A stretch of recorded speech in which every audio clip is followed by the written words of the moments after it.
At 10:04 a.m., my phone lit up with a message that hit harder than I expected. We know you spent $520,000 to save our house, but your sister doesn't want you at Thanksgiving. No thank you, no apology, just a clean, surgical removal of me. I didn't argue, didn't ask why. I just typed one word noted, and that was the night everything shifted. Not for me, but for them. I was 29 when I sold half my portfolio to save their home. They'd taken out loans they couldn't afford, gambled on bad choices, and hid it from me until the bank was just 3 weeks away from taking the house. When Dad called, he sounded broken. Mom cried.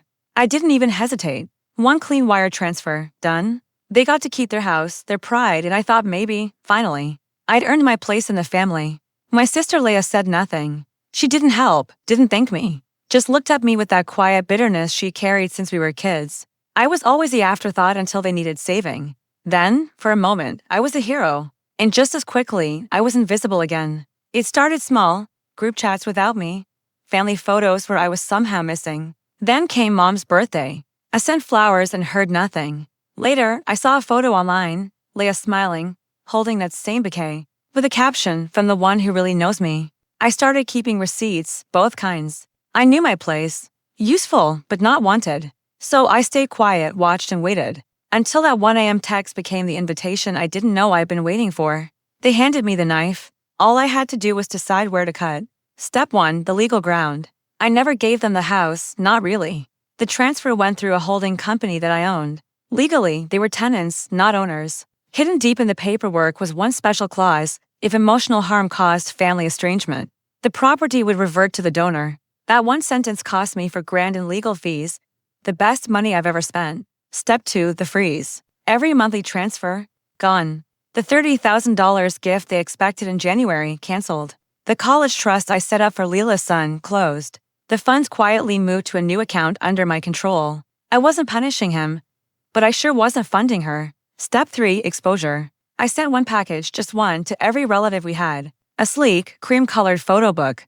Page 1, a scanned copy of the foreclosure notice. Page 2, the wire transfer confirmation, $520,000, timestamped. Page 3, that 1 a.m. text, and the last page read, I never needed a seat at the table. I just needed to know whose house I was sitting in. 2 days later, Leah posted on Facebook, some people crave attention so badly, they'll destroy their own family. Hundreds of comments followed. Only one mattered. My ex replied, you mean the brother who saved your parents' house? Sit down, Leah. The fallout was instant, nuclear. Mom called me in tears, saying she didn't mean it, that it was all a misunderstanding. I asked her to repeat the text word for word. She couldn't. Then Dad called, telling me this wasn't how I should have handled it. I said quietly, you raised me to take responsibility. This is responsibility, actions and consequences. He hung up. Thanksgiving came, and they held it without me in my house. I didn't stop them, but I did something else. I sent a full catered Thanksgiving meal to the local food bank in their name, enough to feed 100 people. Then I posted it, grateful to turn something sour into something warm. Happy Thanksgiving. They saw it. I know they did. Christmas was quieter. No cards, no invites except one from my grandmother. She wrote, I don't understand everything, but I do know this: the one who bails out the boat doesn't deserve to be thrown overboard.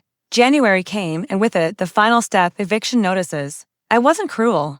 I gave them 90 days. Enough time to figure something out, but not enough to pretend nothing had happened. Leah tried once more. She texted, you're overreacting. You're being cruel.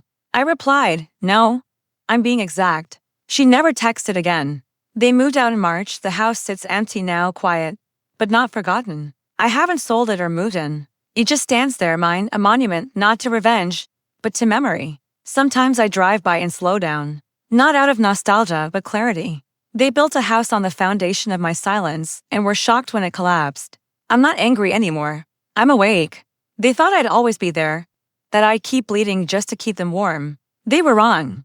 And now, every time they sit at someone else's table in someone else's house, feeling that sudden chill in the air, they'll remember the one word I sent at 1 a.m., noted.